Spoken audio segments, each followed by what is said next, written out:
君の心は今穏やかか。おそらく違うだろう。まだ起きてもいない未来を憂い、とうに過ぎ去った過去を悔やみ、絶え間なく押し寄せる不安の波に、心の船が転覆しそうになってはいないか。結論から言おう。その苦しみ、原因はただ一つ。君の心が今、ここにいないことだ。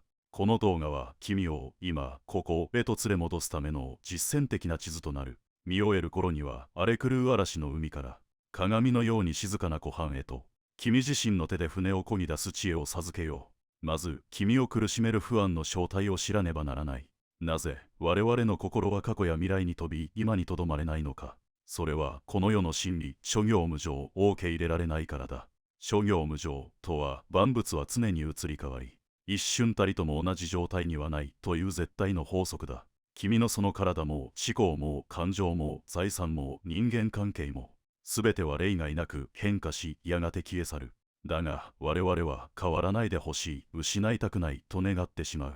この無常という流れに逆らって常を求めようとする心の働き、それが不安の直接的な原因かつ愛だ。あの幸せが続けばよかったと過去に執着する。未来もこのままでありたい、もしくはもっとよくありたいと未来を渇望する。その結果、君の心は決して今に安住できない。過去の後悔と未来の不安との間を行き来し、エネルギーを浪費し疲れ果ててしまうのだ。ではどうすればこのさまよう心を鎮めることができるのか。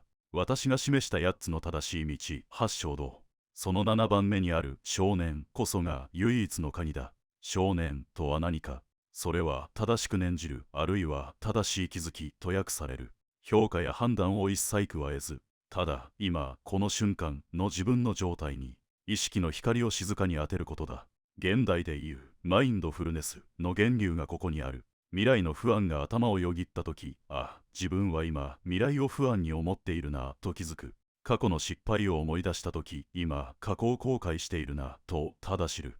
その不安や後悔を悪いものだと追い払おうとしたり、考えるなと無理に蓋をしたりしてはならない。それは抵抗だ。流れに逆らう行いはさらなる苦しみを生むだけだ。ただ気づき観察する。まるで川の岸辺から流れていくこの葉を眺めるように。すると思考や感情は君自身ではないことに気づくだろう。それらはただ現れては消えていく心の現象に過ぎない。この真理、処方がお体感するのだ。この少年の実践こそが君を今ここという唯一心が安らげる場所へと連れ戻してくれるのだ。では少年をどう実践するのか。最も簡単で最も強力な方法が呼吸への気づきだ。呼吸は常に今ここにある。過去の呼吸も未来の呼吸もできない。だからこそさまよう心にとって最も信頼できる怒りとなる。まずは楽な姿勢で座るがよい。椅子でも床の上でも構わぬ。背筋を軽く伸ばし体の力を抜く。そして静かに目を閉じるか半眼にする。次に意識を呼吸に向けてみよう。空気が鼻先を通り、気道を下り肺が膨らむ感覚。そして肺がしぼみ、暖かい空気が鼻先から出ていく感覚。その一連のプロセスをただありのままに感じるのだ。呼吸をコントロールしようとしてはならない。深い呼吸、浅い呼吸、速い呼吸、遅い呼吸。どんな呼吸でもそれが今の君の呼吸だ。良いも悪いもない。必ず心はそれていく。明日の仕事のことを昨日の会話のこと。さまざまな思考が浮かんでくるだろう。それが普通だ。自分を責めてはならない。ああ、心がそれたなとただ気づく。そして優しく何度でも意識を呼吸の感覚へと連れ戻すのだ。このそれる、気づく、戻すの繰り返しこそが心の筋力トレーニングなのだ。まずは1日5分からでよい。この怒りを下ろす習慣が君の心を嵐から守るだろう。呼吸に慣れてきたら次はその気づきを思考や感情へと広げていく。我々は思考や感情を自分自身と同一視しがちだ。不安だという感情が湧くと不安な私がここにいると思い込む。私はダメだという思考が浮かぶと私はダメな人間だと信じ込む。これが苦しみの正体だ。思考や感情は君ではない。それらは君の心という空に浮かぶ雲のようなものだ。ある時は黒い雨雲が現れ、ある時は穏やかな白い雲が流れていく。しかし雲がどうであれ、その奥にある青空は常に静かで広く傷つくことはない。君の本質は雲ではなくこの青空なのだ。実践法はこうだ。瞑想中にあるいは日常で強い感情や思考が湧いてきたら、それに名前をつけてみるのだ。ああ、不安が来たな。焦りという雲が心を覆っているな。自己批判の思考が流れているな。名前をつけるだけで君と思考との間に距離が生まれる。飲み込まれる対象から観察する対象へと変わるのだ。そしてその感情が体のどこで感じられるか観察してみよう。不安で胸が締め付けられる感覚、怒りで腹の底が熱くなる感覚、恐怖で手足が冷たくなる感覚、良い悪いの判断なくただそのエネルギーの塊として感じる。そうしているうちに雲が形を変えやがて消えていくように、感情のエネルギーも自然と変化し静まっていく。君は感情の主人であれ。奴隷になってはならない。瞑想は座っている時だけのものではない。少年の力は日常のあらゆる場面で鍛えることができる。そのための扉が君の体に備わっている。五感だ。五感で感じるものは常に今ここの情報だからだ。例えば食事の時、テレビを見ながらあるいはスマホをいじりながら、多大に食べ物を詰め込むだけの作業になっていないか。一度食べるという行為に 100% の注意を向けてみよう。食べ物の形、色、香り、口に入れた時の食感、温度、そして広がる味わい、咀嚼する音。食べ物が多くの命や人々の労力の結晶であることに思いを馳せる。これが食べる瞑想だ。次に歩く時、目的地のことばかり考え、急ぎ足になっていないか。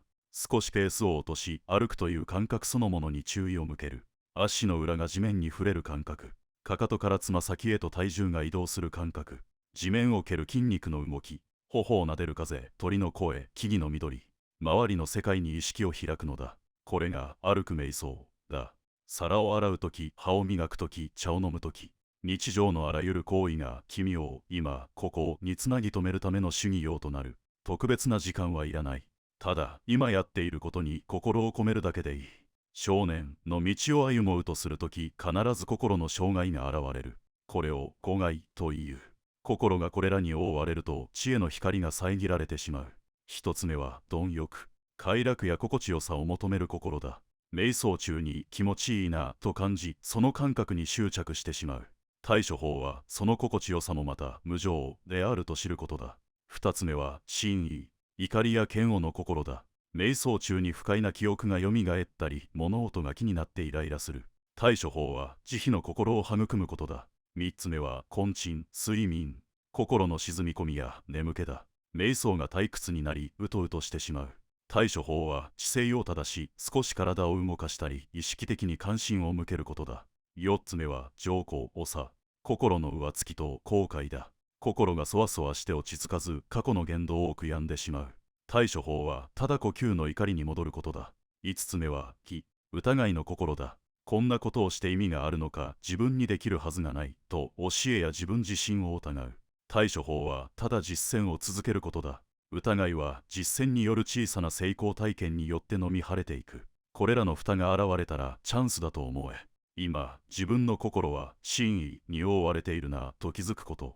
それ自体が素晴らしい少年の実践なのだ。まとめよう。君を苦しめる不安の正体は心が今ここにないことだ。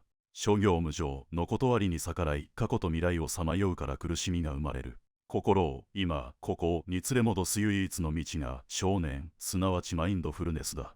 判断せず、ただ今の状態に気づき観察すること。そのための具体的な実践が呼吸の観察、思考の観察、そして五感を使うこと。